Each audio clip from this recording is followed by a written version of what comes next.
Deep in the heart of the eastern Nigeria lies the quiet village of Umuada, a place where the trees whispered more than the people and the night carried stories no one dared repeat in the daylight. For over a century, there was one rule every child in Umuada grew up hearing.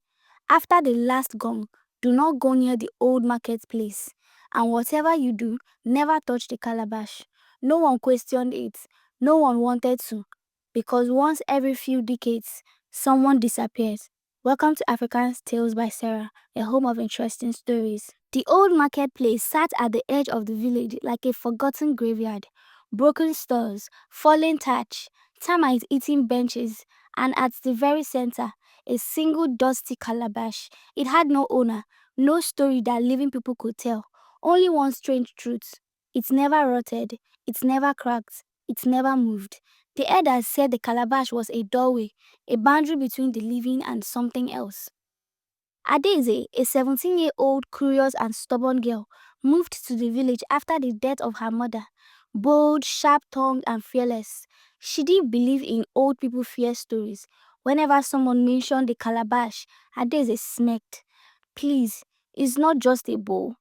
Her friends warned her, her grandmother warned her, even the village priest shook his head at her boldness, but Adeze was the kind of girl whose curiosity was stronger than her fears. And that was exactly how trouble always begins. The night started normally.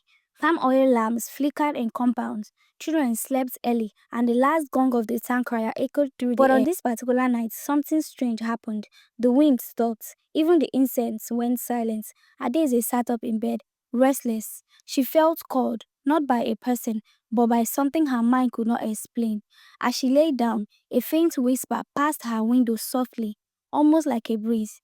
Adeze. She sat up immediately. The voice was her mother's. Her heart pounded, but she told herself it was just an imagination until she heard it again, clearer, coming from the direction of the old marketplace.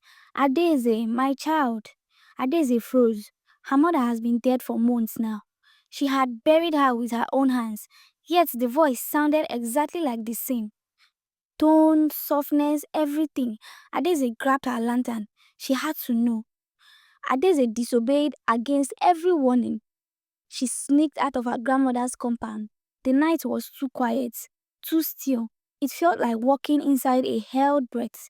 The full moon shone over the old marketplace, turning everything into silver. There, at the very center, the calabash sat waiting. As Adeze stepped closer, the calabash vibrated slightly, like something was breathing inside it. Then, Adeze, the voice no longer soft. It was pleading, desperately. Lift the calabash, my child. Free me. Adeze trembled. Her mother's voice calling her. Her eyes filled with tears. Mama, she whispered. Mama, is that you? Then the calabash answered immediately. Yes, Adeze, free me. The voice sounded too eager, too quick. Adeze reached out. Just as her fingertips hovered an inch away, the old blind woman appeared. A cold hand grabbed Adeze's shoulder. She screamed. Turning around, she saw Mama Ngozi, the blind old woman who lived near the shrine. She looked terrified, breathing heavily, gripping Adeze with surprising strength. What are you doing here? The woman hissed. Adeze pointed at the calabash. It's my mother. She's calling me. Mama Ngozi slapped her hand away. That thing is not your mother. The calabash suddenly throbbed like a beating heart. The ground beneath is cracked. Thin red lines appeared across the earth as if something beneath was waking up. The voice inside changed, no longer soft, no longer human. Adeze, answer me. Mama Ngozi grabbed her back with all her might. Don't answer it. Once you answer, it takes your voice. Once you lift it, it takes your soul. Adeze shook violently. Her lantern flickered. The calabash screamed her name again, this time in a deep, monstrous tone. They ran. Behind them, the crack glowed brighter. Something inside the calabash slammed against its wall. At the village shrine, when they reached the shrine, Mama Ngozi finally stopped running. Her blind eyes stared into the darkness like she could see things others couldn't. Adeze cried. What is that thing? Mama Ngozi whispered. It is called Muago. The spirit of hunger. Adeze shivered. Mama Ngozi continued. It takes the shape of the voices we miss. It calls you with the voice of someone you love. Once you speak back, it lends your voice. Once you lift the calabash, it becomes you. Adeze swallowed hard. What would have happened to me? The old man's voice broke silently. You would vanish. By sunrise, we would only hear your voice from that calabash calling the next victim. Adeze collapsed to her knees in fear. The next morning, Mama Ngozi summoned the elders. For the first time in decades, they agreed to perform the binding ritual of spirits, an ancient practice only used when danger threatened the village. The calabash had grown stronger. Its cracks were glowing. Voices, multiple voices, echoed from it.